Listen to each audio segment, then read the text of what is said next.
এই WhatsApp guys, কেমন আছো তোমরা সবাই? আশা করি তোমরা সকলে ভালো আছো। আমি হলাম Indranil Das. Rule and story চ্যানেলে প্রত্যেকদিন শিক্ষামূলক ভিডিও দিয়ে থাকি। Calcutta university semester 1 English honours বা ইংলিশ মেজর যারা পড়ছো তাদের জন্য এই ভিডিওটা ডেডিকেটেড। তবে যাদেরই হিস্ট্রি অফ ইংলিশ লিটারেচার রয়েছে, থমাস গ্রে রয়েছে, elegy written in a country churchyard রয়েছে, তারাও এই ভিডিওটা দেখতে পারো। Let's get start guys. শুরু করলাম আজকের আলোচনা। Elegy written in a country churchyard. দেখো, elegy written in a country চার্চইয়ার্ড এটা একটা এলিজি। প্রথমে জানতে হবে এলিজি কাকে বলে। এলিজি হলো একটা দুঃখের কবিতা। এলিজি হলো একটা দুঃখের কবিতা। এখানে থমাস গ্রে, যিনি প্রিকারসার রোমান্টিসিজমদের মধ্যে একজন ছিলেন, Thomas Gray elegy written in a country চার্চইয়ার্ডে একটা সুন্দর কবিতা লিখছেন। কিসের উপর কবিতা লিখছেন? সাধারণ মানুষদের যারা আজকে মারা গেছেন, কিছু হতে পারেননি, সেরকম বড় কিছু হতে পারেননি, তাদের মৃত্যুর পর যে তাদের কাছেও পসিবিলিটি ছিল, তাদের কাছেও সম্ভাবনা ছিল, তারা হয়তো কিছু হতে পারতেন, তারা হয়তো সমাজে একটা প্রতিষ্ঠিত ব্যক্তি হতে পারতেন, কিন্তু শুধুমাত্র সুযোগের অভাবে এই সাধারণ মানুষরা জন্ম নিলেন, কাজ করলেন এবং শেষ পর্যন্ত মারা গেলেন। এবং তারা একটা সহজ সরল জীবন অতিবাহিত করেছিলেন। তাদের কথা ভেবে এই দুঃখের কবিতাটি লেখা হয়েছে। এলিজি মানে দুঃখের কবিতা, রিটেন লেখা হয়েছে ইন এ কান্ট্রি চার্চইয়ার্ড। মানে কান্ট্রি মানে এখানে দেশ নয়, এখানে গ্রামের চার্চইয়ার্ড, উঠানে, একটা গির্জার উঠানে। তাহলে কি, একটা গির্জার উঠানে এই কবিতাটি লেখা হয়েছে, যেখানে আমরা দেখতে পাবো সন্ধ্যা হয়ে গেছে। কবি থমাস গ্রে একদিন গ্রামের চার্চের প্রাঙ্গণে চলে যাচ্ছেন এবং সেই চার্চের প্রাঙ্গণে বসে নিয়ে এই কবিতাটি লিখছেন।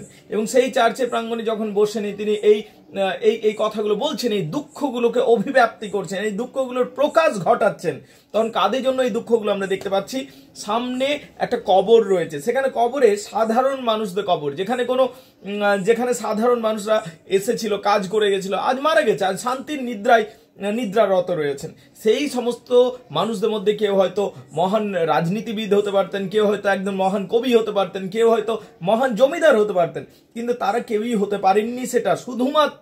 তারা শুধুমাত্র এসেছেন, নিজেদের জীবনকে অতিবাহিত করেছেন এবং মারা গেছেন সময়ের সাথে সাথে। কবি তাদের কথা ভেবে একটা দুঃখ প্রকাশ করছেন এবং সর্বোপরি বলছেন যে এই মানুষদের আমাদের ঘৃণা করা উচিত নয়। এই যে হাম্বল লাইফ, এই হাম্বল লাইফকে কোনোদিনই আমাদের হেট করা উচিত নয়। তার কারণ তারা যেরকম মহান কেউ হতে পারেনি, তারা কিন্তু কারোর ক্ষতিও করে যায়নি, তারা শুধু নিজেদের জীবন শান্তিপূর্ণভাবে অতিবাহিত করেছে। তো এই যে এই যে মূল বিষয়টা আমরা elegy written in a country চার্চইয়ার্ডে পাবো। অর্থাৎ সাধারণ মানুষ, গরিব মানুষদের প্রতি একটা সমবেদনাকে প্রকাশ করছেন থমাস গ্রে এই কবিতার মাধ্যমে।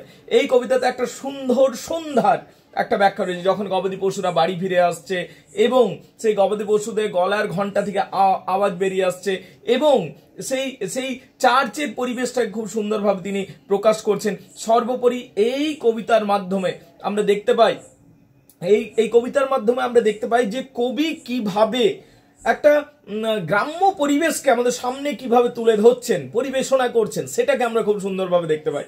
তাহলে এইটা হচ্ছে মূল বিষয় elegy written in a country চার্চইয়ার্ড।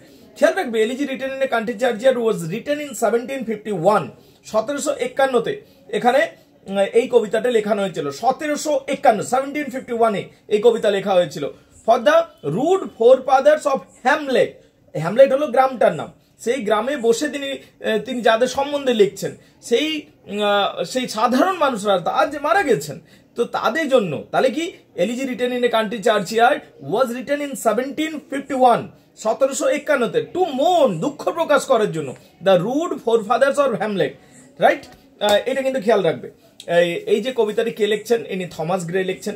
এবার থমাস গ্রে সম্বন্ধেও দু এক কথা বলবো, তার আগে এই কবিতার সম্বন্ধে আরো একটা দুটো কথা বলবো, যেগুলো তোমাদের মনে রাখতে সুবিধা হবে। দেখো, খেয়াল রাখবে, elegy written in a country churchyard এমনই একটা কবিতা যেটা শেষে একটা এপিথেট রয়েছে, ঠিক আছে? এবং এই এপিথেটের মধ্যে আমরা কিন্তু অনেক কিছুই জানতে পারি কবি থমাস গ্রে সম্বন্ধে, বুঝতে পারলে? এবং সর্বোপরি এই কবিতাটা এমনই একটা কবিতা যেখানে আমরা বলতে পারবো যে গ্রাম্য দৃশ্য সন্ধ্যাবেলায় কেমন হয় এবং গ্রাম্য পরিবেশে চার্চ যদি থাকে, সেই দৃশ্যগুলো খুব সুন্দরভাবে উঠে এসছে আমাদের চোখের সামনে। আমাদের খেয়াল রাখতে হবে, থমাস গ্রে একজন কিন্তু প্রিকারসার অফ রোমান্টিসিজমের আন্ডারে ছিলেন। যদিও 18th সেঞ্চুরির কবি, তবুও কিন্তু তার লেখার মধ্যে কোনো আর্টিফিশিয়ালিটি নেই, একদম ন্যাচারাল ওয়েতে কবিতাটা লেখা হয়েছে। রিটার্ন টু নেচার মানে প্রকৃতির কোলে এই কবিতাটা লেখা হয়েছে। একটা সিম্পলিসিটি দেখতে পাবে, সহজ ভাব দেখতে পাবে, এবং কবিতা মধ্যে একটা সরলতা দেখতে পাবে, গ্রাম্য সরলতা তুমি দেখতে পাবে। তো what I can say about this, এইগুলো হচ্ছে আমাদের এই কবিতার মূল কথা, বুঝতে পারলে? মানে এক কথায় বলতে গেলে আরেকটা বিষয় অবশ্যই তুলবে, থমাস গ্রেকে অনেক সময় উল্লেখ করার দরকার থাকে। থমাস গ্রে সম্বন্ধে এক দু কথা বলবো। থমাস গ্রে, খেয়াল রাখবেন, একজন থমাস গ্রে কিরকম ছিলেন? একজন এমন মানুষ ছিলেন যিনি এই পরিবেশ প্রেমীর মধ্যে একজন পড়েন, এবং কি তিনি ode to distant prospect of Eton college, এটা তিনি লিখেছিলেন। এটা তার ফার্স্ট পোয়েম ছিল থমাস গ্রের, যেটা একটা অসাধারণ কবিতা by the way. Elegy written in a country churchyard, এইটা 1751 যেটা প্রকাশিত হয়েছিল থমাস গ্রের, সেইটার জন্য মূলত তিনি বিখ্যাত হয়েছিলেন। তার পিন্ডারিক ওড 1757 এটা খুব একটা সফল হয়নি, কিন্তু তবু তার নাম উল্লেখ করা দরকার। The bird, BARD, the bird একটা উল্লেখযোগ্য কবিতা। দ্য প্রোগ্রেস অফ পোয়েজি একটা অসাধারণ পিন্ডারিক ওডের মধ্যে পড়ে, ঠিক আছে? তাছাড়া থমাস গ্রের যদি আমরা অন্যান্য লেখাগুলো দেখি, সেখানে আমরা দেখতে পাবো যে থমাস গ্রো কিভাবে নর্স এবং কেল্টিক লিজেন্ডগুলোকে নিয়ে কিভাবে সুন্দরভাবে লিটারি ক্রিয়েশন সামনে এনেছিলেন। Grace achievement in both pros and verse is important. তিনি প্রোজের দিক থেকেও অসাধারণ লেখা লিখেছিলেন, এবং ভার্স, প্রোজ মানে হচ্ছে কবিতা বাদ দিয়ে যে সমস্ত লেখাগুলো হয়, আর ভার্স মানে কবিতা, কবিতার দৃষ্টিকোণ থেকে তিনি তো অসাধারণ লিখেছিলেন।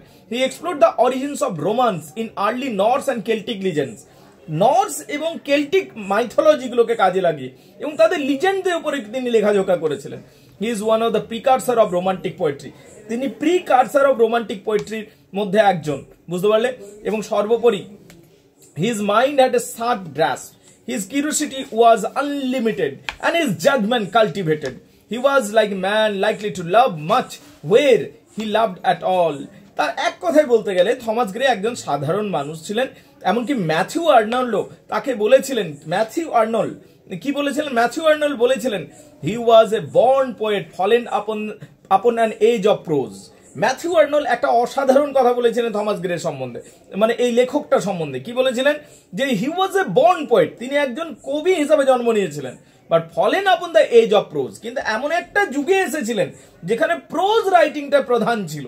তো যাই হোক, এই হলো তাহলে থমাস গ্রে এবং তার writing elegy written in a country churchyard. আশা করি পরীক্ষার দৃষ্টিকোণ থেকে এটা একটা খুবই গুরুত্বপূর্ণ প্রশ্ন হিসাবে কনসিডার করবে তোমরা, এবং পরীক্ষার দৃষ্টিকোণ থেকে এটা তো গুরুত্বপূর্ণ বটেই, তার সাথে সাথে একটা কথা বলবো, যে সমস্ত বাকি ভিডিওসগুলো দেওয়া হয়েছে তোমরা অবশ্যই সেগুলো দেখে নেবে, তার কারণ পরীক্ষাতে যে একটাই প্রশ্ন আসবে তা তো নয়, তো অন্যান্য বিষয়গুলো তোমাদেরকে লক্ষ্য রাখতে হবে।